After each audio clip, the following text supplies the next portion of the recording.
Assalamu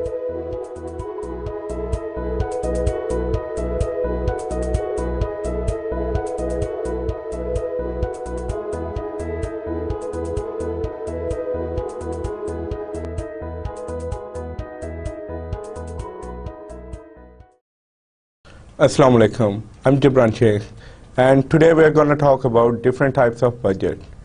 First of all, the reason for discussing these is that although in capital budget we have got a fixed budget which is going to run for a certain period of time, and during the length of this course we have already discussed, or we just discussed as a capital budget as in for context of project. यानी कि हमने project की सूरत में वो किया था कि evaluation की जहाँ तक बात आती थी, even in last few lecture जब हमने केस स्टडी डिस्कस की थी उसके अंदर भी ये था कि you take a certain project, यानी कि कैपिटल बजटिंग में जो भी आप प्रोजेक्ट होगा उसे कैसे इवैल्यूएट करेंगे और किस तरह करेंगे. लेकिन दैट डज नॉट मीन कि you should not know about different types of other या different other types of budget. उसका सिंपल सा रीज़न ये है कि first of all that would enable you to distinguish between capital budget and those budgets. और दूसरी चीज़ ये है कि capital budget एक दफ़ा बनेगा, लेकिन with passage of time during course of business there might be certain situations जहाँ पे आप क्या कर सकते हैं डिपार्टमेंट लेवल पे या छोटे लेवल पे आप क्या कर सकते हैं कि उसमें चेंजेस वगैरह इनकॉर्पोरेट कर सकते हैं. हम उनकी डिटेल में नहीं, ज़्यादा डिटेल में नहीं जाएंगे, with just gonna give you an overview. इससे एक तो ये होगा, although you would have studied this topic in great detail in previous courses, financial management में भी पढ़ा होगा और इस तरह के दूसरे finance से related courses में you might have studied it, लेकिन that would also refresh your knowledge, previous knowledge भी refresh हो जाएगी और हमारा कोर्स का एक objective achieve हो जाएगा कि आपको distinction या आप लोग you would be able to distinguish between capital budget and those types of budget. And एक और चीज़ ये भी है कि all of these budgets जो कि हम सन्ड्री या स्मॉल स्केल बजट्स होंगे जैसे sale budget, purchase budget, they are all incorporated into capital budget. ये सारे क्या होते हैं, इनकॉर्पोरेट कर दिए जाते हैं कैपिटल बजट में. लेटर ऑन इंशाल्लाह इन नेक्स्ट लेक्चर एक छोटा सा प्रैक्टिस क्वेश्चन हम करेंगे, that would be done on Excel. Simple सा होगा, लेकिन उसमें भी ये होगा कि आप लोगों को आइडिया हो जाएगा कि एक्सेल पे कैसे यूज़ किया जा सकता है. That would be some sort of starter level का होगा. It would not be the level of case study जो हमने की थी, और इसमें हम सिंप्लीफाइड उसमें देखेंगे. लेकिन विल कंटिन्यू और विद आवर बेसिक लेक्चर, या जो हमारा लेक्चर है आज का, that is going to be related to different types of, जैसे मैंने पहले भी कहा बजट से रिलेटेड होगा. इसमें देखें पर्पस क्या है, what is the purpose of budget. लेकिन उससे पहले क्या है, what is budget. Quantitative expression of plan for action, यानी कि आपने क्या करना है. बजट आपको ये नहीं कि it's just number, it also tells you about the future direction of corporation. For example, अगर आपका कैपिटल बजट है जिसके अंदर क्या हो रहा है कि आपकी कंपनी या एक ऑर्गेनाइजेशन जो है वो स्पेंडिंग कर रही है कैपिटल एसेट्स पे, तो उससे क्या होगा, ये आप नए नए प्रोजेक्ट्स पे स्पेंड कर रही है. दैट मीन्स कि it is moving towards expansion, या एक्सपेंशन की तरफ जा रही है. और अगर वो फॉर एग्जांपल इस साल let's suppose कि 2013 we are sitting in 2013 and you see कि बजट जो प्रिपेयर किया गया for 2014 and 15 you are cutting down on capital expenses. that means कि आप क्या कर रहे हैं, अपने कंसोलिडेट कर रहे हैं अपनी फाइनेंशियल पोजीशन को. और इसी तरह ये जब when you talk about it if from point of view of financial institutions they might ask for your budgets, future के बजट्स या प्लान्स को जरूर देखते हैं before lending you the finances. इसमें देखें, इसमें होता क्या है, it sets out cost and revenue that expected in future. Cost और रेवेन्यूज का एक किस्म का सिंपलीफाइड टर्म में क्या होगा कि आपकी फ्यूचर में कॉस्ट क्या आएंगी और आपकी रेवेन्यू कितने होंगे और किस तरह जनरेट करेंगे. Now if you come down to इसके देखें, देयर आर फ्यू पार्ट्स. सबसे पहला पार्ट क्या होता है, प्लानिंग का है. देन यू कम टू ये देखें, कंट्रोलिंग कॉस्ट होगा और क्या होगा, कोऑर्डिनेटिंग एक्टिविटीज.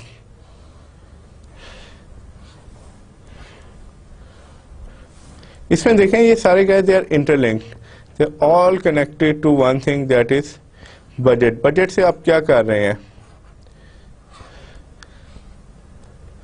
सबसे पहले आप प्लानिंग का वो कर रहे हैं कि आपने क्या प्लान्स किया आप वो कम्युनिकेट करें. दूसरा क्या होगा कि once you know about it planning आपने की है, then you would be able to control the cost.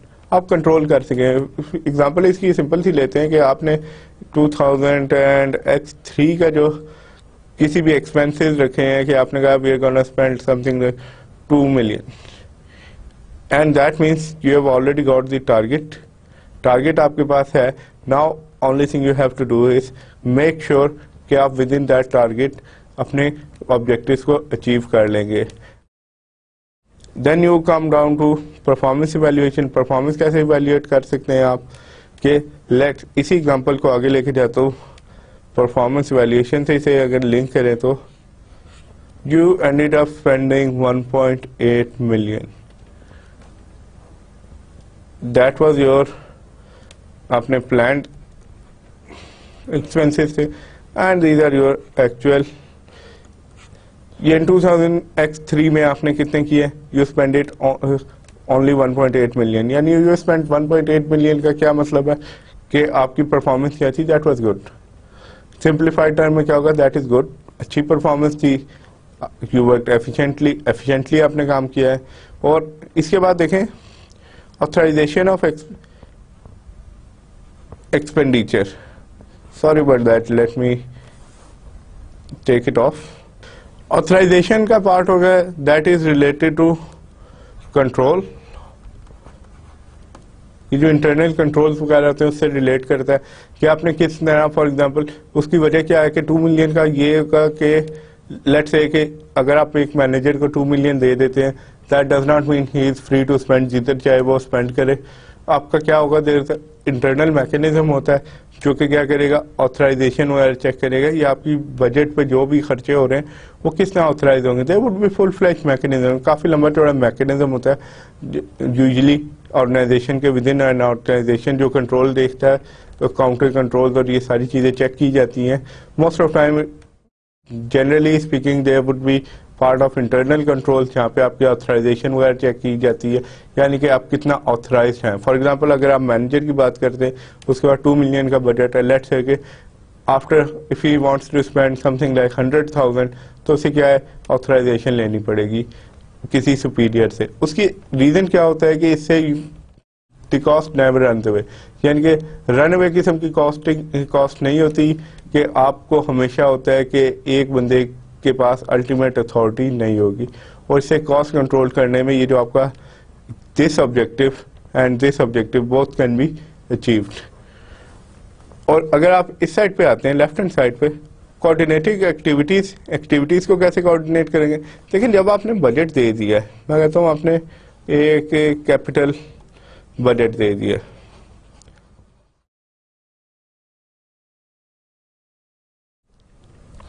आपने कैपिटल बजट अगर दे दिया, दैट मीन्स कि आपने क्या कर दिया, टारगेट सेट कर दिए सारों के लिए।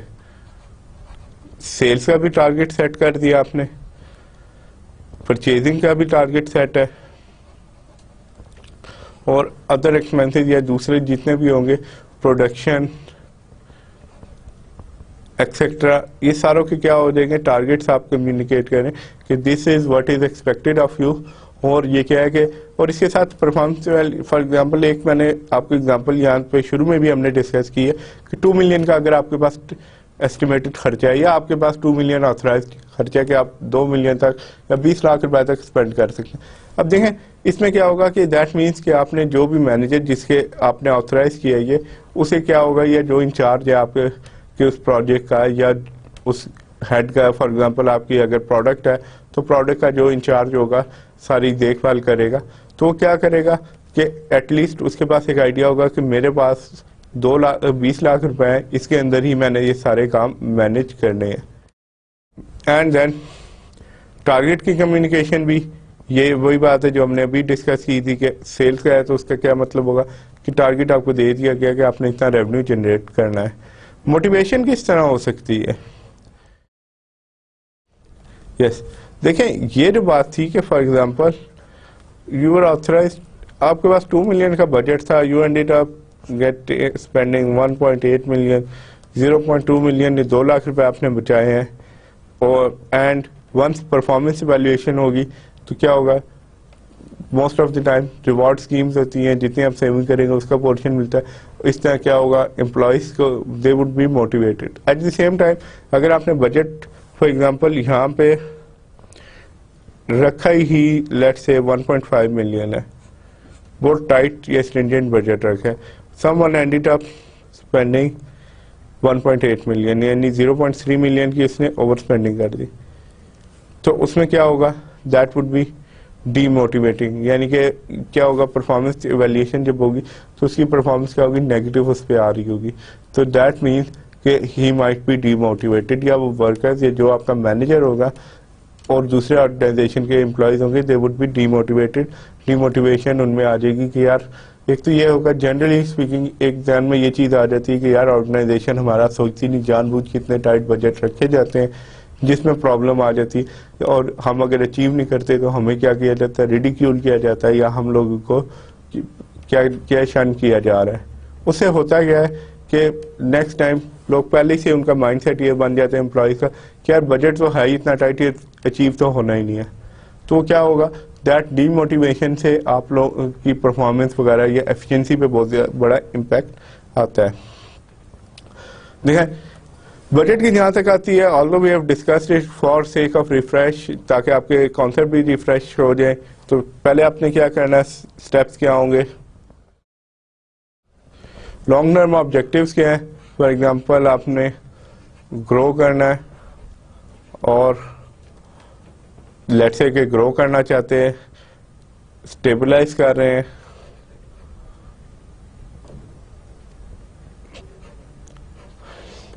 स्टेबलाइज बिजनेस को कर रहे हैं, और आप क्या कर रहे हैं, इंस्टेड ऑफ स्टेबलाइजिंग और ग्रोथ आप क्या कर रहे हैं, you are trying to let's से,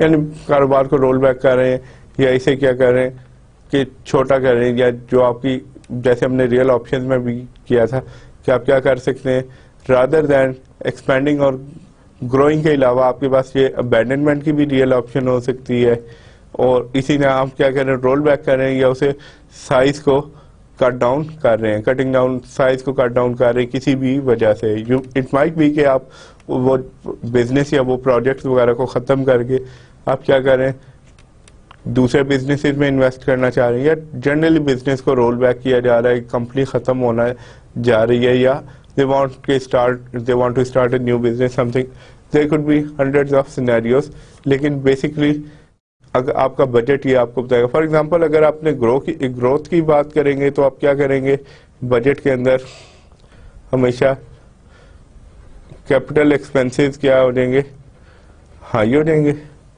स्टेबलाइज करेंगे तो मेंटेन आप करेंगे, जो आपने कैपिटल एक्सपेंसेस जो करने हैं या कर रहे हैं उसे मेंटेन करने की कोशिश करें। रोल बैक में क्या करेंगे, कट बैक, यानी कि अपने कैपिटल एक्सपेंसेस को या कैपिटल एसेट्स को आप लिक्विडेट करेंगे, और उससे क्या होगा, जो कैश जनरेट होगा उसे सेव करते जाएंगे। इसके साथ साथ आप अपनी सेल्स वगैरह को या बिजनेस ऑपरेशंस को कट डाउन करेंगे, या डाउन साइजिंग करेंगे एम्प्लॉयज की, ओवर श्रिंक करते जाएंगे अपने कैपिटल बजट को।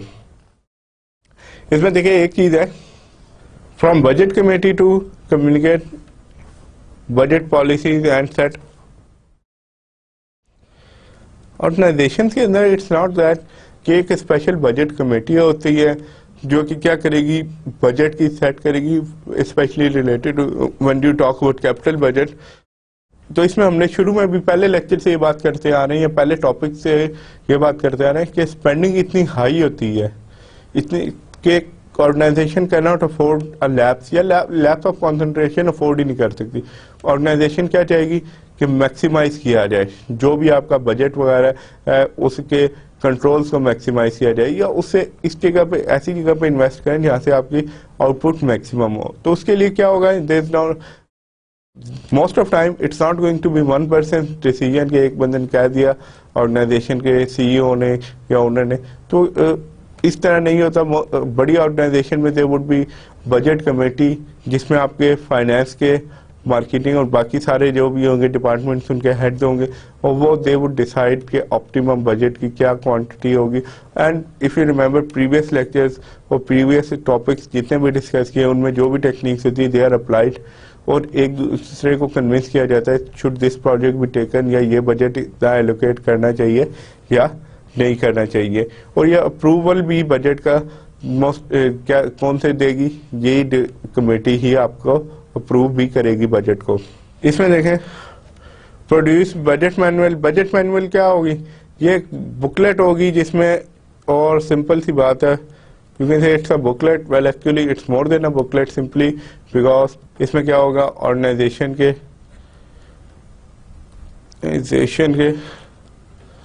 गोल्स, ऑब्जेक्टिव्स एक्सेट्रा होंगे, और इसे अचीव करने के लिए क्या स्टेप्स लिए जाते हैं। ये जनरली स्पीकिंग के ऑर्गेनाइजेशन, जो हमने इफ यू रिमेंबर पहले भी जितनी एग्जांपल की, उसमें एक कई जगह पे हमने कहा था कि ऑर्गेनाइजेशन की पॉलिसी होगी कि अगर ARR या एवरेज रेट ऑफ रिटर्न जो है वो 10% से कम है तो हम कोई वो बजटिंग के लिए या वो किसी उस प्रोजेक्ट को हम परसू नहीं करेंगे। इस तरह की ये जो होती है बेसिक प्रिंसिपल्स होंगे किस किस जगह पे ऑर्गेनाइजेशन इन्वेस्ट कर सकती है। इसके अलावा एक और जो प्रॉब्लम आ जाती है वो होती है always, that is legal issues.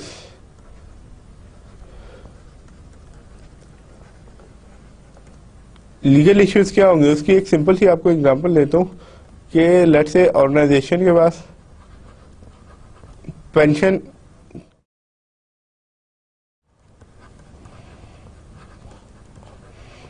Employees की पेंशन कंट्रीब्यूशन का बहुत ज्यादा पैसा इकट्ठा होता है। ये एक फंड की सूरत में आपको मिलता है, ये ऑर्गेनाइजेशन इसे मेंटेन करती है। लेट्स से 10,000 एम्प्लॉयज हैं, हर एम्प्लॉयज की ऑन एवरेज सैलरी से हर महीने 1,000 काटा जाता है, तो क्या होगा थोड़े अरसे बाद that would be huge reserve. लेकिन इसे क्या है कि आपकी गवर्नमेंट रेगुलेशन जो है अराउंड दी वर्ल्ड,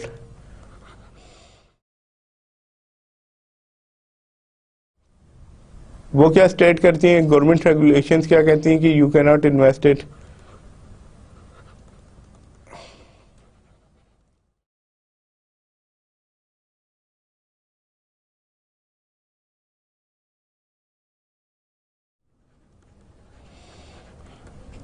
यस।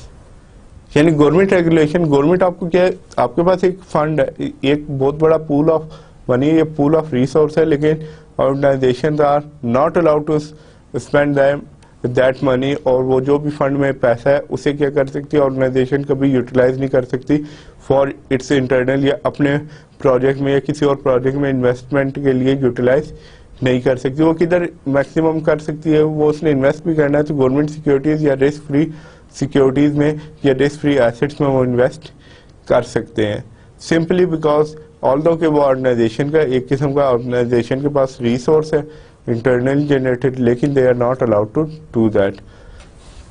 ये होता है गवर्नमेंट की एक किस्म की रिस्ट्रिक्शन है।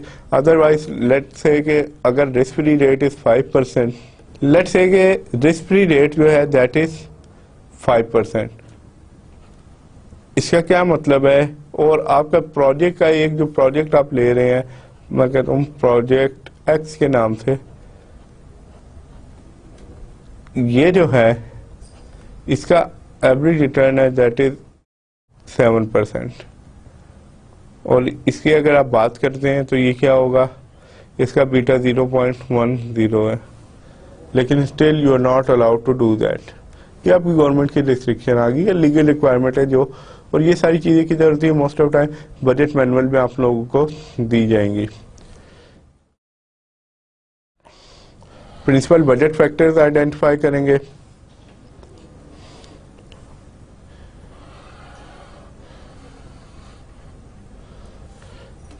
प्रोड्यूस आपने करना है, उसके लिए क्या होगा बजट।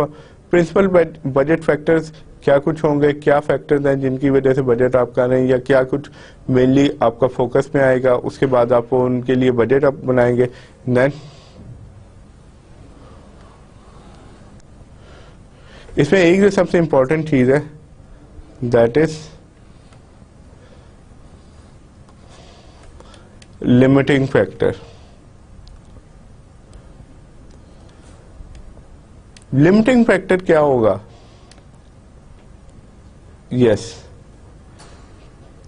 इफ यू गेट, अगर आपने कॉस्ट या मैनेजमेंट अकाउंटिंग में, इवन फाइनेंशियल मैनेजमेंट में you might have studied it, लेकिन एक्चुअल में लिमिटिंग फैक्टर की अगर आप बात करें, what is it? Any factor जो भी होगा जो कि आपके क्या करते, प्रोडक्शन को क्या कर देगा, लिमिट कर देगा। इसकी एक एग्जांपल अगर आप कहते हैं तो एग्जांपल मैं आपको दे देता हूँ। आपके पास एक्स मशीन है, मशीन एक्स है, और ये जो है इट कैन प्रोड्यूस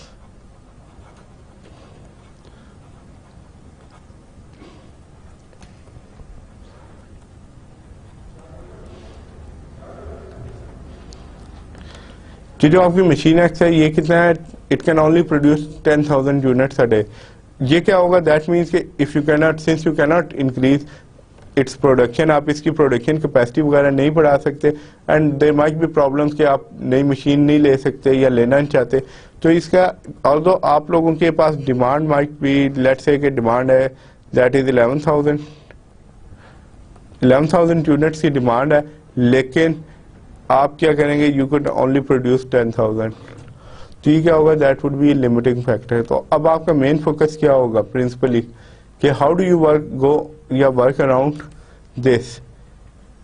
सिंस एक तो ये होगा कि हर मशीन की अगर 10,000 प्रोडक्शन है, तो एक तो ये हो सकता है आप मशीन एक्स्ट्रा ले लें, लेकिन अगर एक्स्ट्रा ले लेते हैं तो उसमें क्या इशू आ जाएगा, उसमें ये इशू होगा कि you only need to produce 11,000 units, और इसकी प्रोडक्शन कैपेसिटी जो फर्दर 9,000 की होगी, तो क्या होगी, दैट वुड बी वेस्टेड।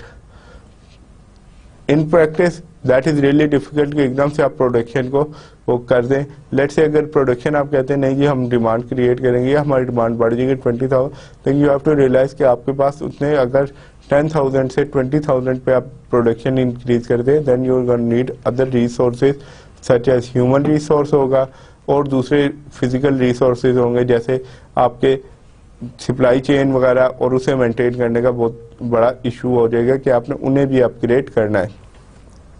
और एंड में क्या होगा कि we need to review the variance. Variance क्या होगा, that is difference between actual और बजट।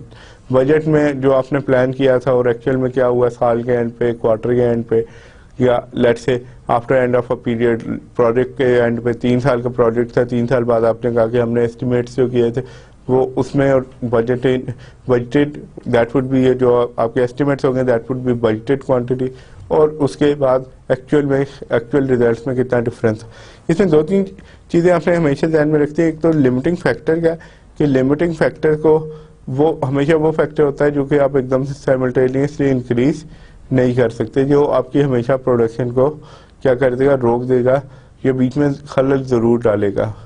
उसकी एक एग्जांपल ये होगी कि when you talk about a बस, आप कहते हैं एक बस है जिसकी सीटिंग कैपेसिटी है लेट्स से 60 की है, और उसका जो लोड कैरिंग कैपेसिटी है दैट माइट बी, वो 6, लेट्स से कि it's not going to be 60 है, उसकी 7,000 किलो की है। ऑन एवरेज 100 kg का एक बंदा उसमें बैठ सकता है, विद यानी कि एक पैसेंजर प्लस लगेज जो है 100 kg। दैट मीन्स इसके पास स्पेयर कैपेसिटी अभी भी कितनी 10,000 kg की होगी, सॉरी नॉट 10,000, एक्चुअली 6,000 की में से 7 में से माइनस करें तो दैट वुड 1,000 kg की स्पेयर कैपेसिटी है। लेकिन क्योंकि आप फर्दर उसमें पैसेंजर्स नहीं बिठा सकते, तो आप क्या करेंगे, दैट कैपेसिटी मजबूरन वो क्या होगी, वो कैपेसिटी हमेशा आपकी वेस्ट होगी। आप यूटिलाइज इसे कर सकते हैं, यानी कि एक्स्ट्रा सामान ले जाए, लेकिन if you can manage it that's okay. Otherwise क्या होगा कि one of the major problem could be कि आपका लिमिटिंग फैक्टर क्या है कि नंबर ऑफ सीट्स उसमें कम है, और अगर आप 10 सीटें एक्स्ट्रा भी लगाते हैं तो उससे क्या प्रॉब्लम हो सकता है, स्पेसिंग का अगर आप लगा देते हैं तो उसमें क्या होगा कि मूवमेंट का इशू आ जाएगा, एंड दिस गोज ऑन। इस तरह हर एक उसमें लिमिटिंग फैक्टर्स होते हैं हर ऑर्गेनाइजेशन में, एंड दे आर नॉट, लाजमी नहीं है कि प्रोडक्शन से रिलेटेड हो, sometimes it might be skill labour आपके पास ना हो, स्किल लेबर का इशू हो, उसके साथ साथ और क्या हो, स्पेस का हो, या फिजिकल स्पेस हो उसका इशू हो सकता है, रिसोर्सेज का इशू हो, सप्लाई चेन का इशू हो, and so on. Now we can discuss, जो मेन हम उस पे आएंगे जो कि हमारे पास कितने, there are different types of budget. Types of budget कौन कौन से हैं? सबसे पहला है जी दैट इज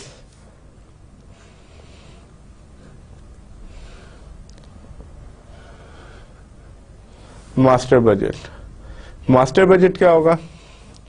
ये होगा budget, income statement, cash budgets and balance sheet वगैरह जो होते हैं, ये आपका मास्टर बजट होता है, जिसमें आप क्या करते हैं, प्रोजेक्शन करते हो फ्यूचर की, और उसमें क्या होगा कि इसमें सारे बजट्स को इनकॉर्पोरेट किया जाएगा। एक किस्म की आप फ्यूचर की फाइनेंशियल स्टेटमेंट्स बना के दे रहे होते हैं, और फाइनेंशियल स्टेटमेंट्स के लिए आपको क्या है कि हर प्रोजेक्ट, हर उसकी वैल्यूएशन या वो उसकी इनपुट आउटपुट, ये सारा कुछ उसमें इंक्लूड होगा या रिफ्लेक्ट किया जाएगा। कॉन्टिन्यूस बजट, ये क्या होता है कि that is prepared for a year, एक साल के लिए होगा और एक पीरियड के लिए होगा अहेड, यानी कि फ्यूचर के लिए। फॉर एग्जांपल अगर आप कहते हैं कि हमारा एक क्वार्टर, हर क्वार्टर में हमने डिपार्टमेंट का बजट बनाना है, छोटा सा डिपार्टमेंट है लेकिन you need to prepare, budget आपको बनाना पड़ेगा उसका। उसके लिए आप क्या करेंगे, यू एक चीज ये होगी कि आप उसके लिए प्लान जो करेंगे, वो प्लान क्या होगा, that would B continuous budget. इसे कंटिन्यूस को रोलिंग बजट भी कहते हैं, जो आपको एंड में दिया हुआ। इसमें करेंगे क्या, for example first 1 to 3 month का आपने परचेजिंग का बजट बनाया था, दैट वाज परचेजिंग का आपने कहा कि we are going to purchase something but 10,000, ठीक है। अब 3 महीने के बाद क्या होगा, 4 to 6, इसमें आप फर्दर क्वार्टर का, ये क्वार्टर है तो इसमें आप फर्दर कहते आपकी हमने 50,000 की परचेजिंग करनी। इस तरह से क्या करेंगे, यू कंटिन्यू, यानी से क्लोज ऑफ नहीं करेंगे या शट डाउन नहीं करेंगे, इस तरह फ्यूचर में भी कंटिन्यू करते रहेंगे। और ये क्या होगा, इसे कहते हैं रोलिंग ऑन, यानी कि रोल ऑन का इफेक्ट होता है कि इट कंटिन्यूज इन फ्यूचर। ये ज्यादातर किस लेवल पे बनाया जाएगा, ये होता है आपका it's not going to be prepared, capital budget वगैरह के हिसाब से नहीं होगा। लेट से इसकी सिंपल सी एग्जांपल आपको मैं ये देता हूँ कि आपको डिपार्टमेंट है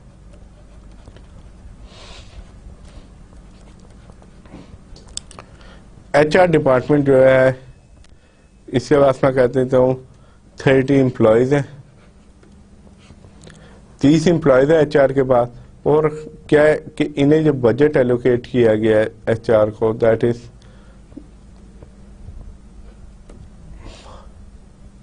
3 मिलियन, 30 लाख का बजट एलोकेट किया गया है। तो ये क्या करें, 1 to 3 का बजट बना लेंगे, उसमें इनका एस्टिमेट क्या होगा खर्चे का। और उसका एक ये फायदा होता है कि लेट से 1 to 3 फर्स्ट क्वार्टर के बजट जो आपने रखा था, आपने कहा था that is going to be 1 million, लेकिन इसमें से you ended up spending 0.5 million. That means कि नेक्स्ट टाइम आपने इसका जो बजट था ये आपने लिया था, लेट से मैं कहता हूँ 0.5 मिलियन का। अब आपके पास क्या होगा, एक्चुअली यू वुड हैव कि इस टारगेट तक को अचीव करने के लिए you can even borrow from here, या इधर से भी थोड़ी सी आपके पास फ्लेक्सिबिलिटी। बेसिकली होगा क्या कि ये कंटिन्यूअस चलेगा और ये चलता रहता है। Most of time it would be closed, एक अकाउंटिंग पीरियड के अंदर क्लोज किया जाता है इसे। अकाउंटिंग पीरियड क्या होगा, दैट कुड बी 1 ईयर, जो भी आपका होता है। मोस्ट ऑफ टाइम टैक्सेशन या इनकम स्टेटमेंट की पब्लिकेशन के लिए दैट वुड बी 1 ईयर और 12 मंथ। लेकिन इसके साथ क्या होगा, नेक्स्ट ईयर में इसमें फर्दर एडिशन कर देंगे और इसी को बजट को बेसिकली कंटिन्यू रखेंगे, रोल ऑन करते जाएंगे। Now we can discuss functional budgets. Functional budgets क्या होंगे, बेसिकली ये क्या आपको मिलेंगे,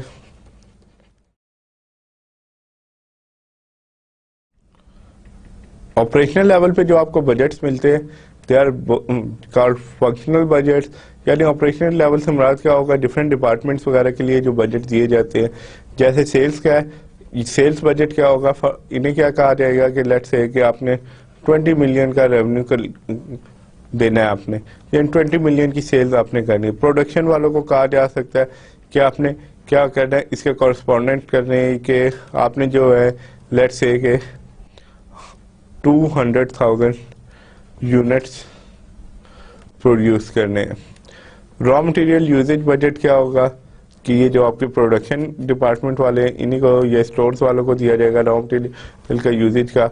मोस्ट ऑफ टाइम प्रोडक्शन वालों को कहा जाएगा कि आपने कितना रॉ मटेरियल यूज करना है। लेट से मैं कहता हूँ कि ये जो यूज करना है that is going to be, let's suppose कर लेते हैं $5 मिलियन का आपने रॉ मटेरियल यूज करना है for production of this and, और इन चीजों को 200,000 यूनिट्स को आपने 20 बिलियन में सेल करना, ये सेल्स वालों के लिए टारगेट होगा।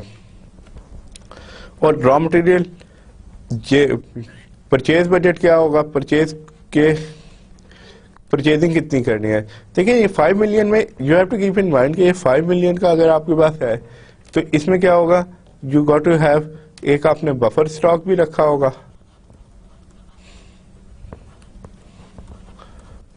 बफर या सेफ्टी स्टॉक होगा आपके पास, ठीक है, प्लस आपके पास कोई क्लोजिंग इन्वेंट्री भी होगी, प्लस आपके पास ओपनिंग इन्वेंट्री भी होगी यूजेज की अगर आप बात करें। इसी तरह परचेजिंग के टाइम पे क्या होगा कि they have to keep in mind all of these factors, ये तीनों चीजों को उन्होंने ध्यान में रखना है। और परचेजिंग का एक चीज होती है कि how do you purchase, purchasing के लिए रॉ मटेरियल के लिए there would be separate most of time purchasing department होता है, या इसे क्या कहा जाता है प्रोक्योरमेंट और परचेजिंग,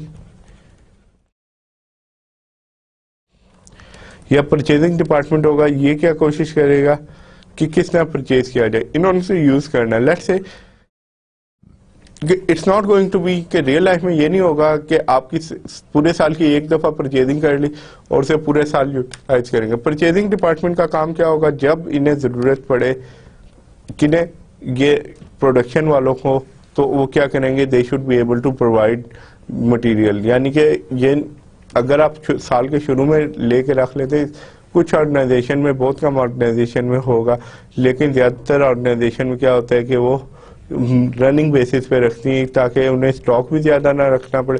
क्योंकि स्टॉक आप ज्यादा रखते हैं, लेट से कि आप साल के शुरू में ये रखते हैं, तो मटेरियल परचेज वालों का काम क्या होगा, एक्चुअली प्रोक्योरमेंट डिपार्टमेंट जो होगा यहाँ पे, इसका बेसिकली फंक्शन क्या है,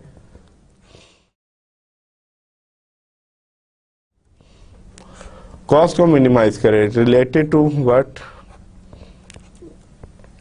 रिलेटेड टू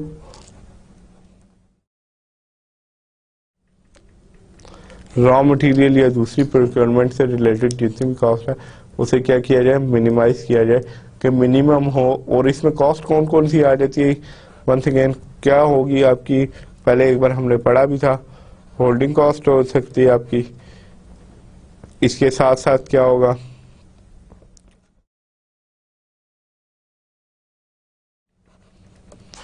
ऑर्डरिंग कॉस्ट होगी, होल्ड करने की कॉस्ट कितनी है, होल्डिंग कॉस्ट में क्या होता है, आपका वेयर हाउस के एक्सपेंस होंगे,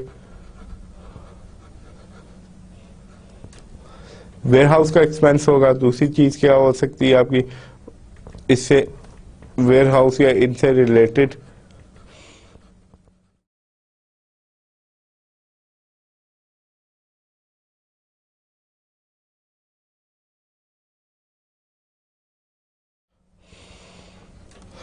सैलरी ऑफ वेयर हाउस और उससे रिलेटेड जितने भी एम्प्लॉयज वगैरह होंगे उनकी जो भी आपकी वेजेस सैलरीज और होगी। इसके अलावा डेप्रिसिएशन हो सकती है वेयर हाउस से रिलेटेड, और क्या जो भी एक्सपेंसेस होंगे वो सारे क्या होंगे, इन्हें कंट्रोल करना, ये मिनिमाइज करना। जितना बड़ा वेयर हाउस होगा उतने ज़्यादा आपको एम्प्लॉयज रखने पड़ेंगे उतने, और जितना आप रॉ मटेरियल या स्टॉक रखेंगे उतनी ज़्यादा आपको क्या हो जाता है कि लॉसेस वगैरह के भी चांसेस बढ़ जाते हैं, क्योंकि आपके स्टॉक क्या है ये डिप्रिसिएट होता रहेगा। Labour budgeting once again production department या आपका एचआर वगैरह भी इसमें इन्वॉल्व होगा। लेबर बजट के लेबर कितनी यूटिलाइज, यूज कितनी करनी है, रिक्वायर्ड कितनी यूज कितनी होगी, या पास्ट एक्सपीरियंस की बेस पे फॉर एग्जांपल के प्रोडक्शन के लिए आपको कितना लेबर चाहिए और उनकी वेजेस वगैरह क्या होंगी, क्या किस रेट से पे किया जाएगा, इडल टाइम इसमें कैलकुलेट। इसमें लेबर बजट में चंद चीजें जो आपको मिलेंगी, सबसे पहले तो आपकी वेजेस होंगी, इसके बाद होगी आपकी ओवरहेड्स, वेजेस के साथ ओवरहेड्स क्या हो सकते हैं? ओवरहेड्स ये होंगे जैसे एम्प्लॉयज़ के बेनिफिट हो गए, पेंशन वगैरह होगी, इसके अलावा एम्प्लॉयज़ की सिक लीव वगैरह है वो हो जाएगी, और इनके साथ साथ क्या हो गए, लेट्स से कि इडल टाइम होगा, मशीन ब्रेकडाउन की वजह से लेबर काम नहीं कर सकी, थिंग लाइक दीज।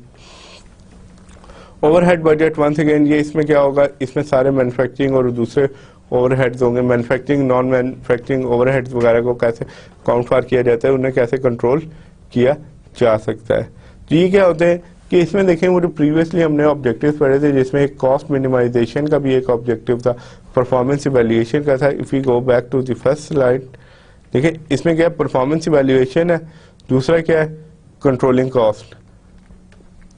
यानी कि इसमें आप क्या कर रहे हैं, वंस यू बजट बनाएंगे तो इसमें जैसे यहाँ से हमने देखा था ये साइकिल जो चल रहा था, इसमें हम क्या कर रहे थे, कॉस्ट को कंट्रोल भी करने की कोशिश कर रहे थे, और दूसरी चीज़ क्या थी, परफॉर्मेंस इवैल्यूएशन कैसे होगी कि लेट्स से यार खुद ही सोचिए, आप सिंपल सी एग्जांपल लेते हैं कि आपने कितने इस महीने स्पेंडिंग करनी है, लेट्स से 20,000 रुपये। मैं कहता हूँ कि यू गाइस आपने 20,000 की स्पेंडिंग करनी है, या आपने प्लान किया है, और यू स्पेंड जो किए 30,000 कर दिए, ठीक क्या होगा, दैट मीन्स कि आपकी इतनी अच्छी परफॉर्मेंस नहीं, या आपकी प्लानिंग में कोई इशू था।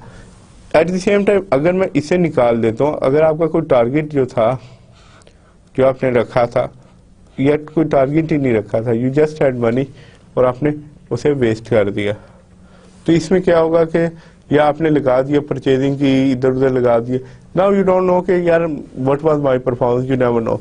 और इसे फर्दर अगर आप वो करते हैं, लेट्स से कि मैं आपके पास 40,000 टोटल थे, थोड़ा सा एक्सटेंड कर देता हूँ, इसमें से अगर आपने टारगेट किया कि मैंने 20,000 स्पेंड करने हैं, यू स्पेंडेड 30,000, तो इसमें क्या होगा कि आप कहेंगे नहीं मेरी परफॉर्मेंस थोड़ी सी डाउन है, आई नीड टू इम्प्रूव, या मुझे कॉस्ट को कट करना चाहिए, परचेजिंग वगैरह को कम करो।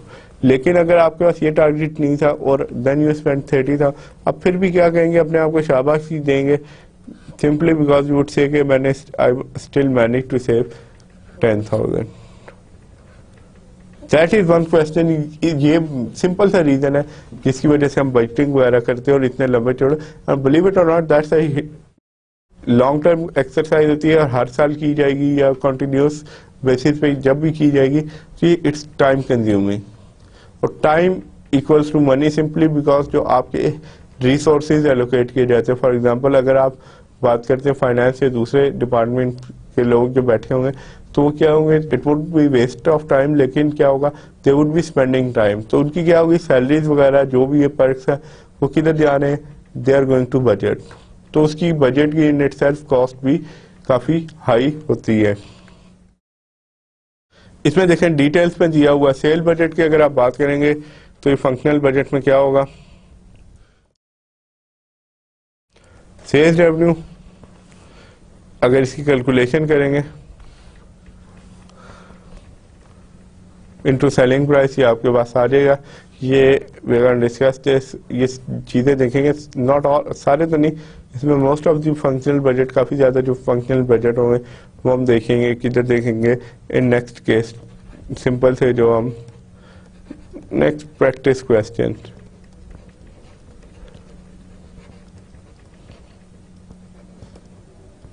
नेक्स्ट प्रैक्टिस क्वेश्चन में हम ये सारी चीज़ें देखेंगे कि किस तरह अप्लाई होता है। वो प्रोडक्शन बजट है, इसमें क्या है,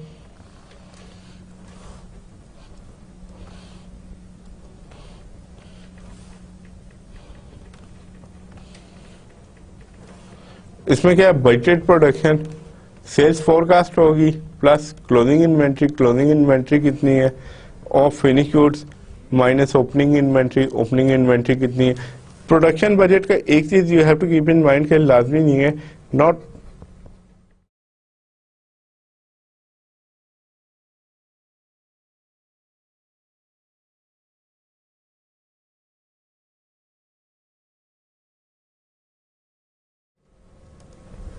not produce by all organisation. हमारा दिया कि हर ऑर्गेनाइजेशन प्रोडक्शन बजट प्रोड्यूस नहीं करेगी या नहीं बनाएगी, simply that is applicable to आपकी प्रोडक्शन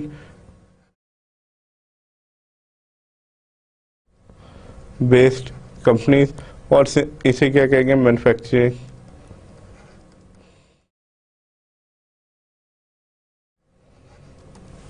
मैन्युफैक्चरिंग कंपनीज पे ये अप्लाई करता है।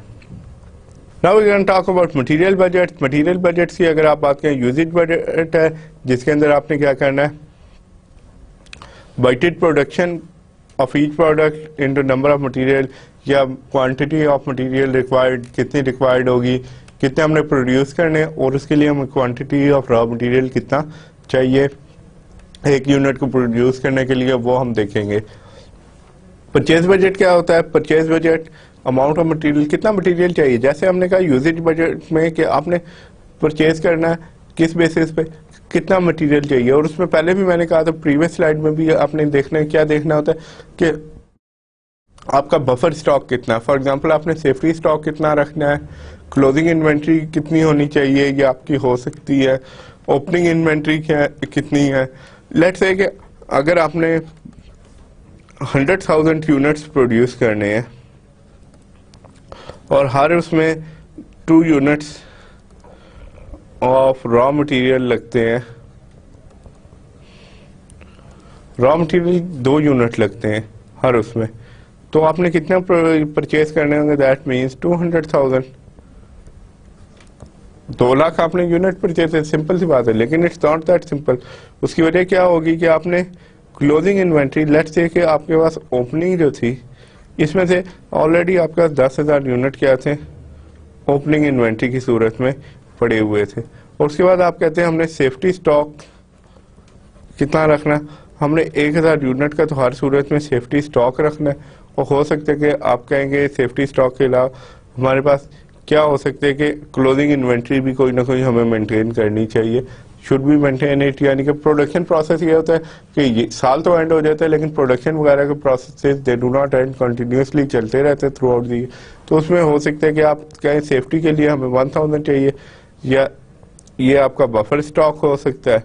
लेट्स से अगर ये नहीं चाहिए, आप कहते हैं बफर स्टॉक के तौर पे हम क्या करेंगे, हर सूरत में हमने क्लोजिंग इन्वेंट्री जो है 10,000 यूनिट्स की हमने क्लोजिंग इन्वेंट्री रखनी है। और आप ये कहते हैं कि ये हमारा बफर या सेफ्टी स्टॉक भी है।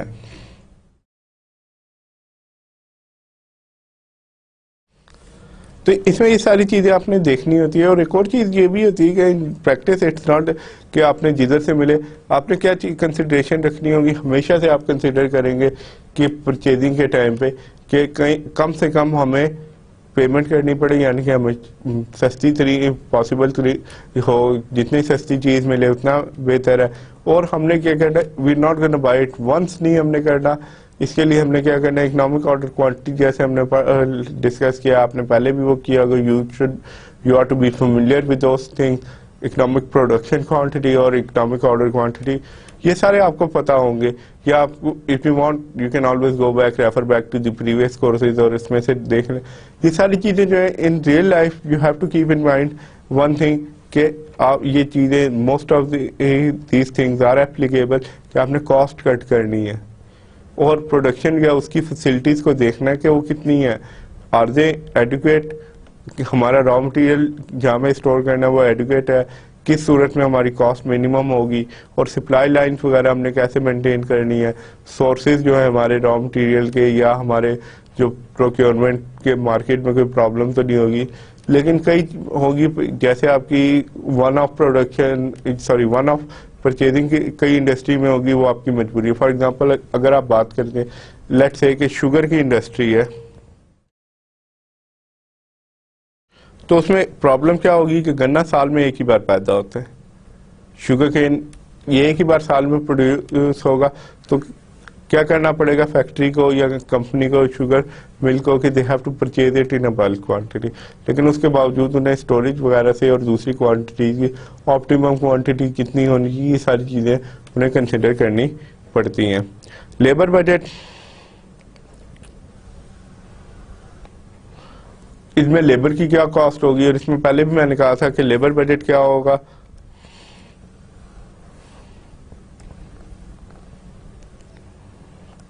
Per hour rate, per hour लाजमी नहीं है, that could be when you talk about Pakistan में पर आवर नहीं हो सकता, जब ज़्यादातर आपको नहीं मिलता, लाजमी नहीं है पर आवर हो, that could be labour rate.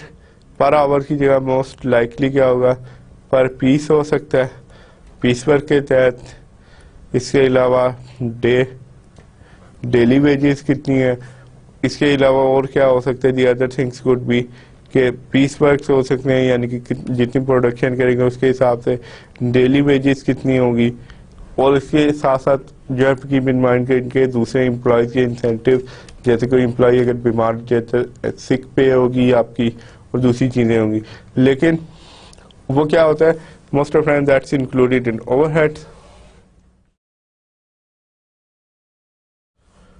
Overhead rate क्या होगा, फॉर एग्जांपल के ओवरहेड्स में क्या आएंगे आपके, लेट्स से कि रेंट है फैक्ट्री का, फैक्ट्री प्रेमिसेस आपने लिए हुए रेंट पे, तो उसकी कैसे ट्रीटमेंट होगी और एक पे किस तरह एब्जॉर्व किया जाएगा। डिफरेंट टेक्निक्स है कि आप मॉडल कॉस्टिंग के तहत एब्जॉर्व करेंगे या एब्जॉर्प्शन कॉस्टिंग यूज करेंगे, thing like this.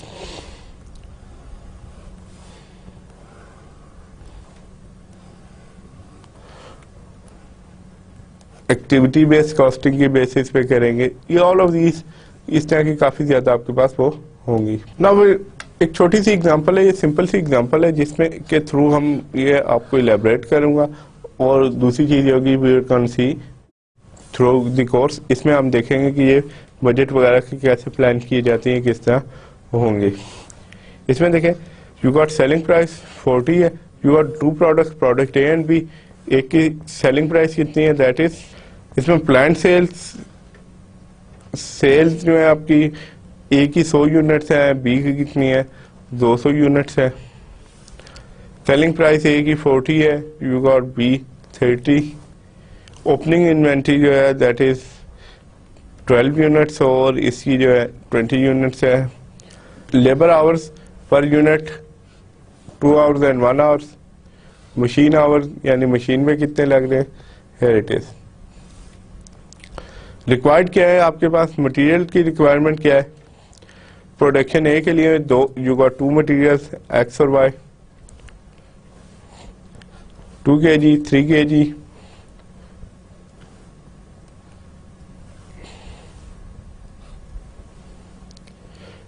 Purchase price जो है इसकी 0.5 है और मटेरियल वाई की $1 पर kg। इसमें देखें दो आपके पास प्रोडक्ट्स भी दो हैं और रॉ मटेरियल भी दो हैं, यानी प्रोडक्ट मटेरियल एक्स जो है, प्रोडक्ट ए के लिए मटेरियल एक्स के कितने होंगे 2 kg लगेगा और मटेरियल वाई 3 kg लगेगा।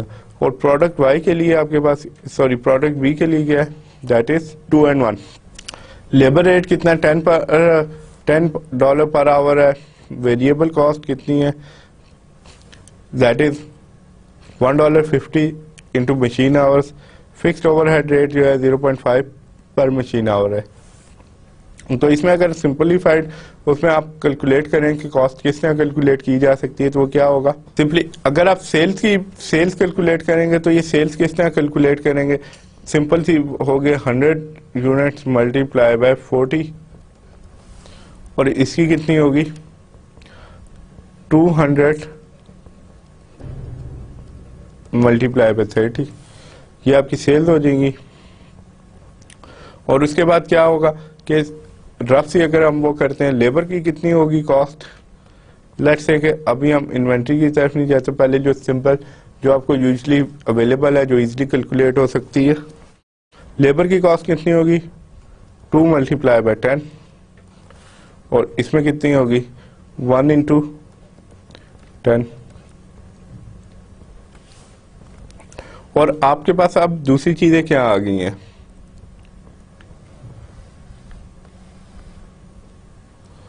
इसमें देखें ये प्रोडक्शन में जो आपकी है कॉस्ट जो होगी वो कितनी होगी, दैट इज वन थिंग कि किस तरह आप उन्हें कैलकुलेट करेंगे। दिस डिटेल कैलकुलेशन यहाँ पे है। सेल्स का अगर आप बजट करेंगे, प्रिंसिपल बजट फैक्टर आपका सेल जो है दैट इज प्रोडक्शन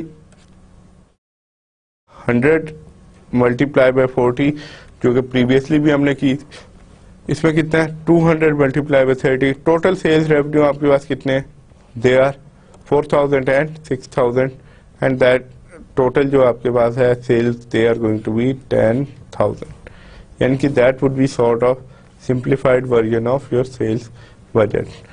प्रोडक्शन की जहाँ तक बात है, प्रोडक्शन का थोड़ा सा कम्प्लेक्स है। उसकी वजह क्या है, सेल्स यूनिट कितने 100 और 200 है, क्लोजिंग इन्वेंट्री जो है यूनिट्स की 6 और 10 है, ओपनिंग इन्वेंट्री कितनी है 12 एंड 20। इसका क्या मतलब है कि 100 यूनिट आपने प्रोड्यूस करने थे, आपकी ने सेल करने, जिसमें से 12 तो ऑलरेडी एग्जिस्ट कर रहे थे और 6 जो है आपने क्या करना है, ये आपने मेंटेन करने हैं। जैसे मैंने बताया था बफर स्टॉक का कॉन्सेप्ट क्या होता है कि आप हर सूरत में थोड़ा सा सेफ्टी का स्टॉक रखते हैं, सिंपली कि अगर लेट से कि अल्लाह ना के कल को आपकी प्रोडक्शन में कोई प्रॉब्लम आ जाती है, नहीं हो सकती, या आपकी डिमांड एकदम से थोड़ी सी जंप होती है, तो उस बेसिस पे आप थोड़ा सा अपने पास सेफ्टी स्टॉक रखेंगे। और जैसे पहले हमने कहा था plan to half all the inventory level, यानी कंपनी क्या प्लान करिए इन्वेंट्री लेवल को हाफ कर दे। If you remember working capital management में भी हमने ये पढ़ा था कि किस तरह आप वो करते हैं कि इसकी क्या सिग्निफिकेंट होती है। इसमें देखें अब प्रोडक्शन आपने कितनी करनी है, 100 में से 12 तो ऑलरेडी मौजूद थे आपके पास, तो यानी इसका क्या मतलब है, you were left with 88 units आपने प्रोड्यूस करने थे, लेकिन उसमें 6 क्या किया हमने ऐड इसलिए किए कि आपने 6 क्या है, ये क्लोजिंग स्टॉक भी 6 का मेंटेन करना है। तो आपने टोटल प्रोडक्शन कितनी की है 94 and same calculation you can do over here as well. इसमें देखें, इसमें अब वेरिएबल वगैरह की अगर आप बात करते हैं तो what are you gonna do about variable cost. देखें वेरिएबल कॉस्ट वगैरह की अगर कैलकुलेशन करते हैं तो वो किस बेसिस पे होंगी, मेजर जो हमने थी वो कर ली है। लेबर कॉस्ट किस तरह आप कैलकुलेट करेंगे, इसमें देखें आपके पास सेल्स कितनी आ गई, अगर आप रफ सा परफॉर्मा बनाना चाहें, देखें आपके पास अब क्या आ गया रफ सा, वो जो हमने मास्टर बजट वगैरह की बात की थी कि आपने क्या फाइनेंशियल स्टेटमेंट अगर बनानी, लेट्स से इनकम स्टेटमेंट आप सिंपल सी बना रहे हैं, तो उसमें क्या होगा कि आपने के पास sales you have already got sales है A and you got B, product A और बी की सेल्स है। सेल्स हमने कैलकुलेट की थी कितनी थी, they were in terms of revenue 4000 and 6000, तो हमने यहाँ पे इसकी सिंपल सी बट आप लिख लें 4000 देन यू गॉट 6000। अब आपके पास पीछे क्या रह जाता है, सेल्स में से cost of goods sold. Cost of goods sold में सबसे पहले आपने क्या चीज देखनी है कि मटेरियल की कॉस्ट कितनी है, उसके लिए आपने देखना है, हमने कैलकुलेट क्या किया कि प्रोडक्शन कितनी होगी 94, अगर प्रोडक्शन है, प्रोडक्शन आपके पास 94 और 190 है। इसमें देखें कि let me put it here, आपके पास प्रोडक्शन यहीं पे मैं कैलकुलेट कर लेता हूँ कि 94 है, दैट मीन्स कि आपने मटेरियल एक्स के कितने, मटेरियल वाई कितना यूज करना है, मटेरियल एक्स कितना है, दोनों के 2-2 kg होगा, ये कितना होगा 2 kg and you get 2 kg, और इनकी कॉस्ट कितनी 0.5, sorry material Y it's not going to be 2 kg, ये कितना होगा 3 kg आपके पास होगा, और इसकी कितनी कॉस्ट है दैट इज $1, यानी कि ये कितना होगा $1। इसका क्या मतलब है, that is going to be कि आपके एक यूनिट एक्स को बनाने में कितनी कॉस्ट लग रही है $1 of material X and $3 of material Y. और इसी तरह अगर इसकी बात करेंगे तो इस पे कितना लगेगा, that is going to be same है, मटेरियल एक्स की जो होगी that is going to be $1 simply because 2 kg है, और मटेरियल वाई की कितनी है that is going to be 1 kg, यानी कि इस पे टोटल प्रोडक्शन कॉस्ट जो है दैट इज, इसके आपकी मटेरियल की जो कॉस्ट है 1 है और इस पे 2 है। तो ये कॉस्ट मटेरियल पे हम आ जाते हैं,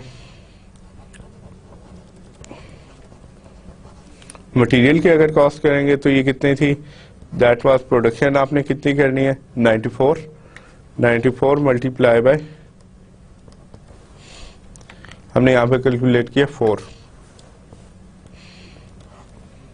ये आपके पास आ जाएगी।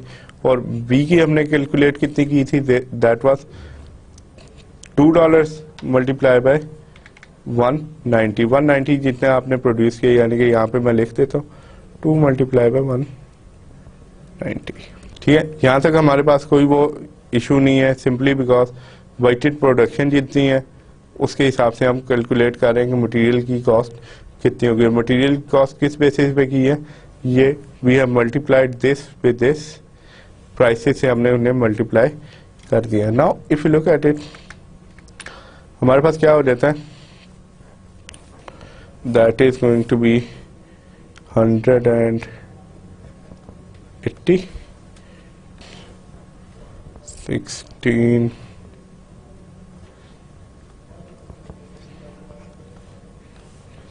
मटेरियल की कॉस्ट भी हमने ले ली है। देन वी गेट, उसके बाद मटेरियल के बाद हमारे पास है लेबर की कॉस्ट है। लेबर का हमने कहा था labour rate is $10 per hour, और इस पे आवर्स कितने लग रहे हैं, यहाँ पे देखें दैट इज 2 आवर्स, एक यूनिट बनाने पे 2 आवर्स लग रहे हैं, यानी कि ये आपके पास कितना हो जाएगा into 2 multiply by total production आपकी 94 यूनिट्स की है। और इसमें भी क्या है कि that is going to be 10, इसमें सॉरी लेट्स गो बैक, इसमें कितनी है, एक यूनिट के लिए 10 इंटू 1 इंटू 190, तो ये कितना हो जाएगा, that means 20 multiplied by 94 and here it's going to be 10 multiply by 190। ये सिंपल सी कैलकुलेशन हम पहले कर लेते हैं, तो इसके हम अभी करते हैं कैलकुलेट, तो ये कितना हो जाएगा, that is going to be 20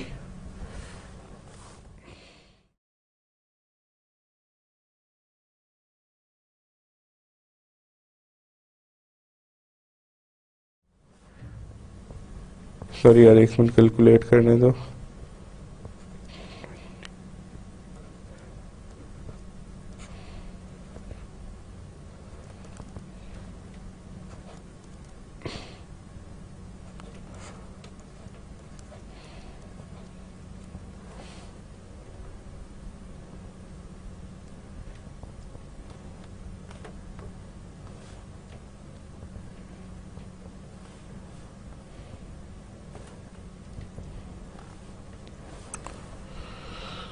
okay, now we have calculated labour cost, हमने कैलकुलेट की 1880 and then you had labour cost for B, वो कितनी थी 1900 हमने कैलकुलेट की, and then we move back. इसके अलावा हमें और क्या चीज़ें चाहिए होंगी, लेबर कॉस्ट हमने कैलकुलेट कर ली, यस।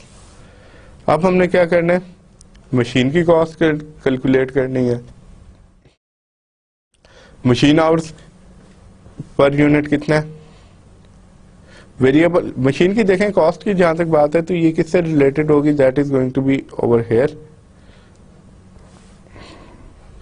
150 पर मशीन आवर, यानी कि 150 पर मशीन आवर का क्या मतलब है कि जितनी मशीन आवर्स है इसमें देखें, यानी कि एक अगर मशीन 1 घंटा चल रही है तो उसका क्या मतलब है, उसकी वजह से $1.5 की कॉस्ट आ रही है for production of A, and production of B के लिए कितनी होगी, $1.5 ही होगी पर आवर, उस पर 3 घंटे लग रहे हैं तो $4.5 बन जाएगी, यानी कि एक यूनिट के लिए प्रोडक्शन के लिए आपकी $4.5 बी पे आ रही है और इस पर $1.5 आ रही है।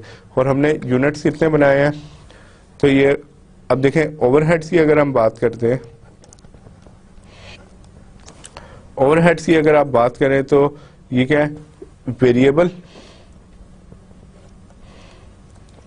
वेरिएबल ओवरहेड्स किस तरह आएंगे, they are going to be कि इसकी कैलकुलेशन करें, एक ही तो हमने क्या कहा था $1.5 पर आवर था क्योंकि एक मशीन आवर का था, और इस पे यूनिट्स कितने बने 94 और बी की कितनी होगी, that is going to be 4.5 multiply by units कितने प्रोड्यूस किए जा रहे हैं, let us check the units. Yes, units जो है आपने प्रोड्यूस किए थे, हमने कहा 190 प्रोड्यूस कर रहे हैं हम unit. If you multiply it we get 141। Y 94 को मल्टीप्लाई करें, 94 हमने कहा प्रोडक्शन हमने यूनिट्स प्रोड्यूस करने वो 94 है, और हर मशीन का कितने घंटे लगने थे, 1 घंटा लगना था, और ये 1.5 पर आवर मशीन का रेट था। नाउ अगर हम दूसरे की कैलकुलेशन करें वो कितनी बनेगी, now if you multiply these तो हमारे पास होता है 855 हमारे पास इसकी आ जाती। और इसके बाद हमारे पास लास्ट चीज जो रह जाती है कि वी हैव ऑलरेडी कैलकुलेटेड के लेबर आवर्स, लेबर की भी कैलकुलेट कर ली, और अब हमने क्या करना है, फिक्स्ड ओवरहेड्स कैलकुलेट करने हैं। फिक्स्ड ओवरहेड्स कितने हैं, 0.5 पर मशीन आवर है, तो ये कितना हो जाएगा, फिक्स्ड ओवरहेड्स जो हैं they are going to be 0.5 per machine our, और इस पे मशीन आवर कितने लगने हैं, they are going to be 94 machine hours लगने हैं, और इस पे कितने लगने हैं, ये हमने पहले भी कहा था कि it's going to be 3 multiply by 190, इसकी वजह इस पे 3 मशीन आवर्स लग रहे हैं 0.5। अब देखें दैट वुड बी 94 से इसे मल्टीप्लाई करें तो हमारे पास कितना आ जाता है, 47 आ जाएंगे, और ये इस पे कितनी कॉस्ट हमारी लगनी है, that is going to be कि हम इसे अगर करें तो that's going to be 3 multiply by 190 and that becomes 285 हमारे पास इसका आ जाएगा। इसके अलावा हमारे पास ऐसा सच और कोई वो नहीं, हमने सारे अकाउंट फॉर कर दिए। अब देखें इसमें एक दो चीजें जो है, value of opening and closing inventory का हमने वो करना है कि वो कितनी होगी, ये हमने यहाँ पे इसलिए निकाला। प्रोडक्शन बजट का भी निकाल दिया, और हमने क्या, हमारा बेसिक ऑब्जेक्टिव क्या था कि हमने क्या निकालना, प्रोडक्शन बजट कितना होना है हमारा, और सेल्स वगैरह का बजट कितना होना है। यहाँ पे देखें that would be your production budget, sorry sales budget, and here is your production budget.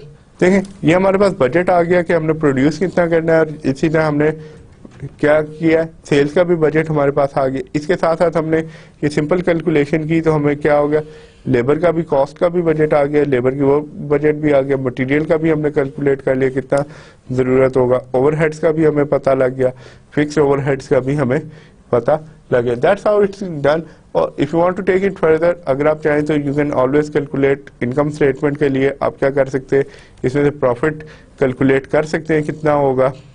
और उसके साथ साथ you have to keep one thing in mind के आपने क्या करना है, only thing you need to do is कि इसमें ओपनिंग और क्लोजिंग की एडजस्टमेंट भी आप लोगों ने कर लेनी, तो आपके पास प्रॉफिट आ जाएगा। सिंस तो ये क्या हो जाएगा, that is would be sort of. और अगर आप इसमें हमारे पास दूसरे चीजें दी होती, अवेलेबल होती, तो वी वुड हैव बीन कि हमने मास्टर बजट की तरफ भी हम चले जाते हैं, वो कैलकुलेट कर लेते हैं। लेकिन दैट इज हाउ कि सिंपल सी छोटी छोटी सी जो चीजें ये जो हमने कैलकुलेशन की, they are actually going to be your budgets.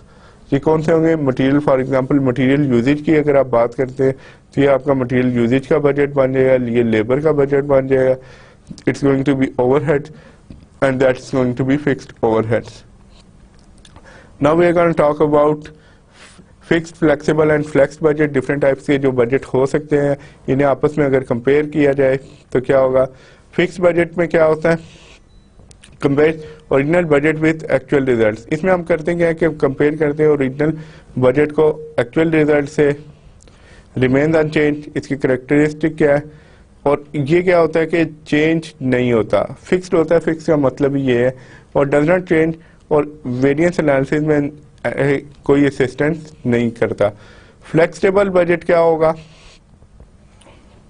Top period, possible level of activity.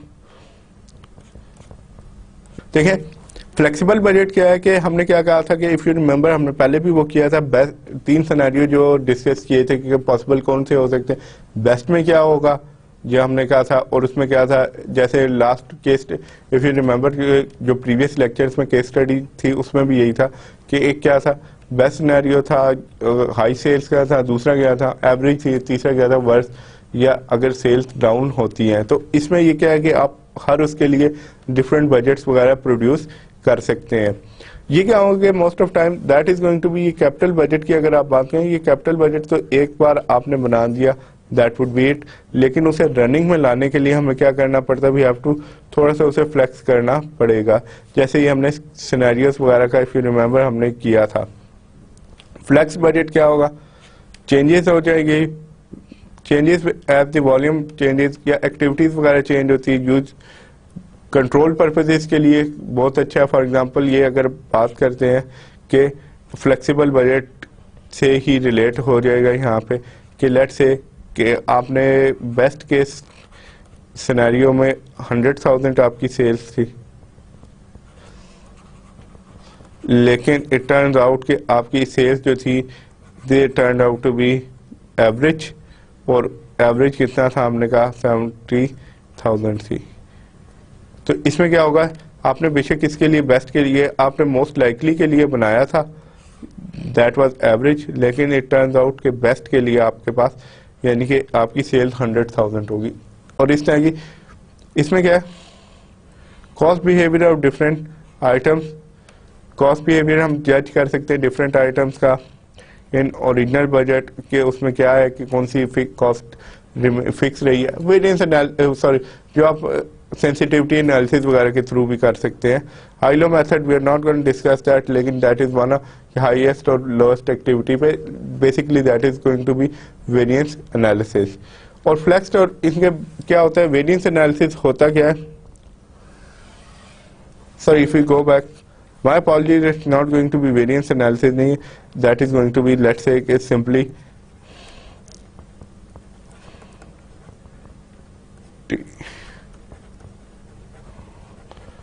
sensitivity analysis आप वो करेंगे।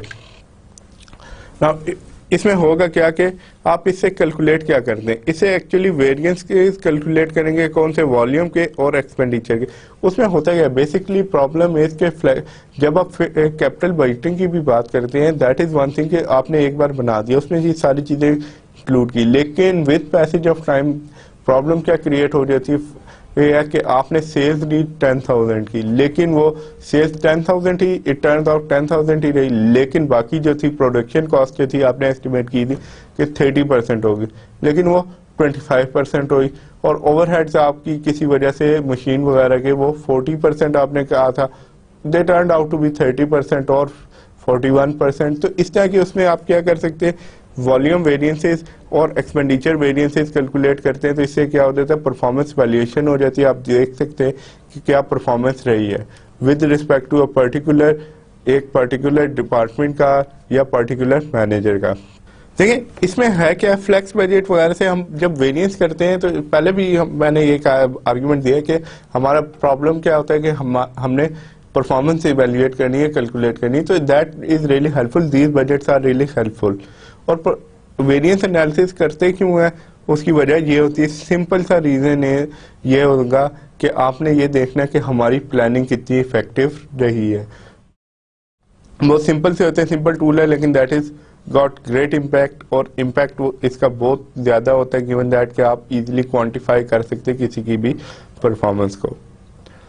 And we are gonna leave it here, हम इस लेक्चर को इसी जगह पे एंड करते हैं। One of just a quick wrap up यही था कि reason for discussing different budgets is although हम कैपिटल बजट की बात करते हैं, when you talk about it capital budget के अंदर all of these budgets are incorporate किया जाता है, और इस वजह से we discussed it different types of budget. इस रीजन के लिए भी डिस्कस किए कि they aid you during capital budgeting के दौरान, और अगर कैपिटल बजट बन भी जाए तो उसे इम्प्लीमेंटेशन वगैरह के लिए they are really helpful and they aid you a lot.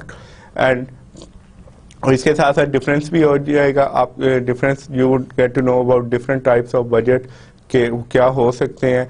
इसके साथ साथ एक और मेजर चीज ऑब्जेक्टिव ये था कि you should not confuse capital budget with the other types of budget. Okay, and we're going to leave it as far as I'm concerned. Lecture is over.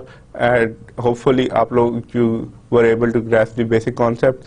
And inshallah in next lecture we're going to discuss a simple सी case study हम discuss करेंगे जिसके अंदर we are going to use Excel को use करेंगे to evaluate it. जो previous उसमें case study में फंक्शन किए थे यूज़ किए थे we are going to go back and revise them. Okay, that's it from me. Have a nice day. Take care of yourself. Allah Hafiz.